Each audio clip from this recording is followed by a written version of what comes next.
In today's video, I'm going to teach you how to set up Flutter and the Firebase CLI on Windows. We'll start by installing the Flutter SDK. Head to the official Flutter website and download the Windows release as a zip file.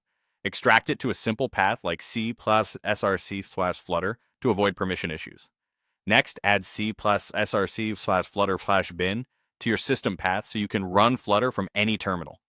Open a fresh command prompt or PowerShell window and run Flutter Doctor. This command checks your environment and tells you what's missing.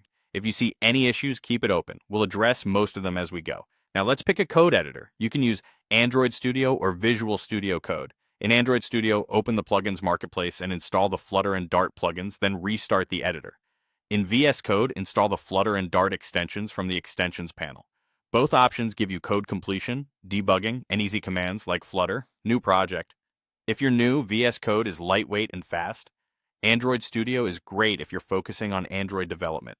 Next, set up your development targets. For Android, install Android Studio if you haven't already, then open the SDK Manager and make sure you have the latest Android SDK, platform tools, and the Android SDK command line tools. If your project requires it, add the NDK as well. Create an Android virtual device in the Device Manager so you can run apps without a physical phone. Back in your terminal, run Flutter Doctor, Android licenses, and accept the prompts. This resolves most Android setup warnings. For Windows desktop apps, install Visual Studio 2022 with the desktop development with C++ workload. Ensure the Windows SDK and CMake tools are included. Then run Flutter config. Enable Windows Desktop followed by Flutter Doctor to confirm everything is recognized. You can target Android, Windows, or both. Just make sure the corresponding tool chains are in place. Finally, install the Firebase CLI so you can interact with Firebase from the command line. The easiest method on Windows is via Node.js.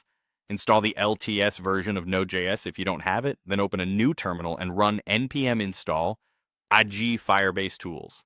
Verify with Firebase on version, and optionally run Firebase login to connect your Google account for project access. That's it. With Flutter installed, your editor configured, your Android or Windows toolchain set up, and the Firebase CLI ready, you're prepared to build, run, and deploy Flutter apps on Windows. Run Flutter Doctor one last time to confirm everything is green and you're good to go.